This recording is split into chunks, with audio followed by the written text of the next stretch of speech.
Chegou na hora.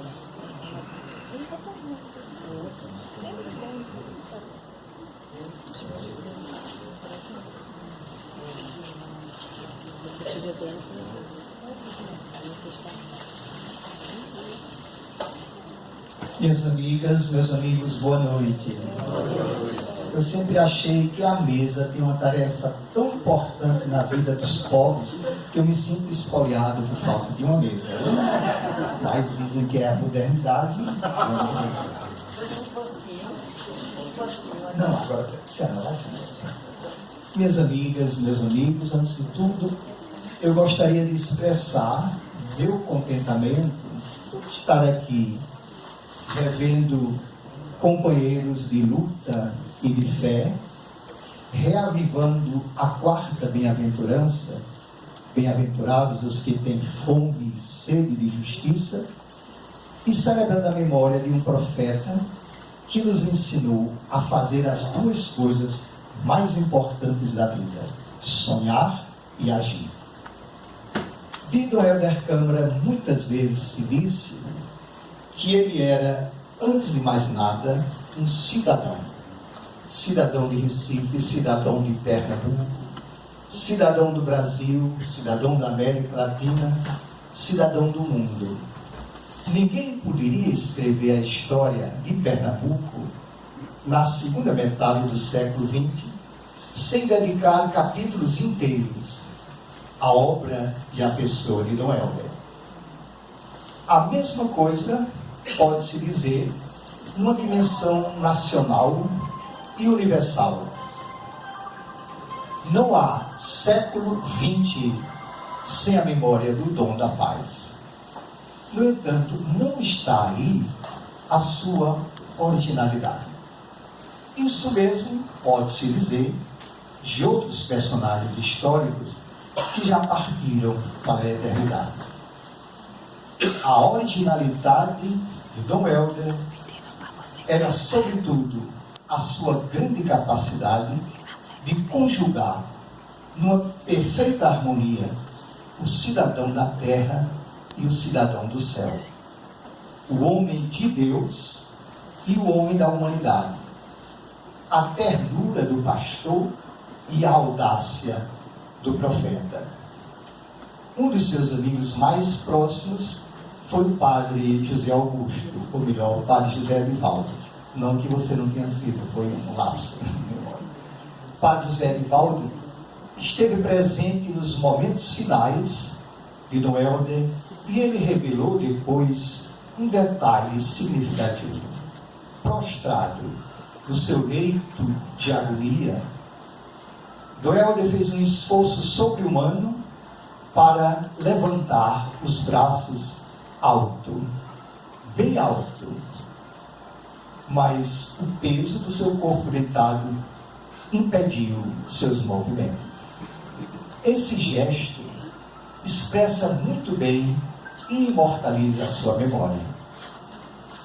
O corpo preso ao chão, porque a sua missão era aqui, com homens e mulheres deste mundo, mas o seu desejo, braços levantados, era conduzidos para a terra prometida. O corpo preso na terra, porque o reino de Deus começa aqui mesmo. No entanto, os braços levantados, porque o seu destino não começa e termina nas fronteiras desse pequeno planeta. E foi essa sua capacidade de unificar o homem da terra e o homem do céu que levou Dom Helder a se agarrar, a assumir logo cedo uma mensagem radical do Evangelho, que a fé sem obras é morta, e a compreender logo a seguir uma outra radicalidade não menos evangélica, que a pobreza voluntária, o desapego dos bens materiais, o despojamento é uma virtude cristã, mas a pobreza compulsória, a miséria imposta, é uma das mais graves ofensas ao Criador. Por isso, ele entrou pela política dentro, não como uma espécie de evasiva de sua missão espiritual, não como uma fuga, mas sim como uma das mais sublimes formas do amor cristão. Se desligar, o celular facilita.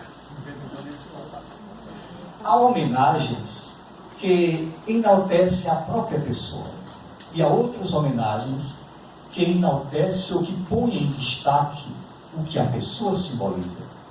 Dom Helder simboliza a conversão radical, a conversão do homem que vai abrindo os olhos para a verdade histórica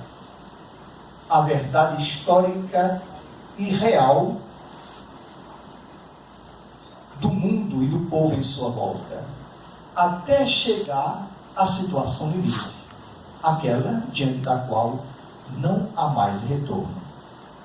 Ou se assume todas as consequências, ou se fecha os olhos novamente e definitivamente.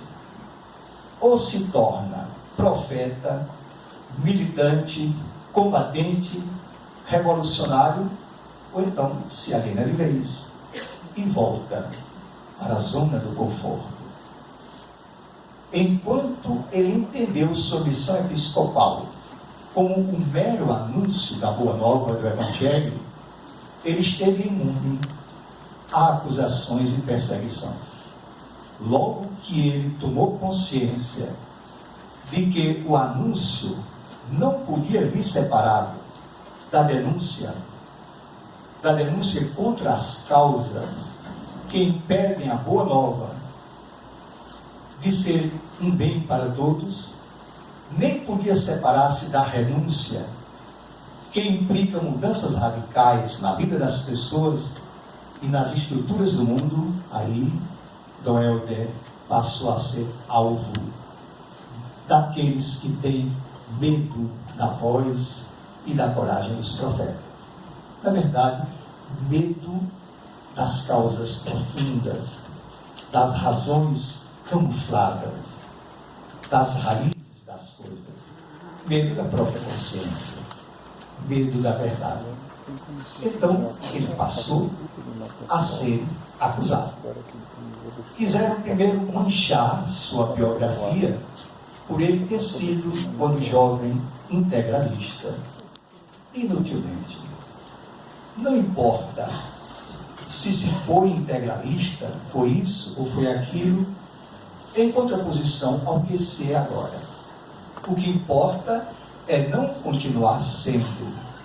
E essa lição ele aprendeu e ensinou a todos nós, que é preciso mudar, muitas vezes, para continuar sendo o mesmo. E ele mudou humildemente. Depois, passaram a acusá-lo ou a diminuir a dimensão revolucionária do seu profeta.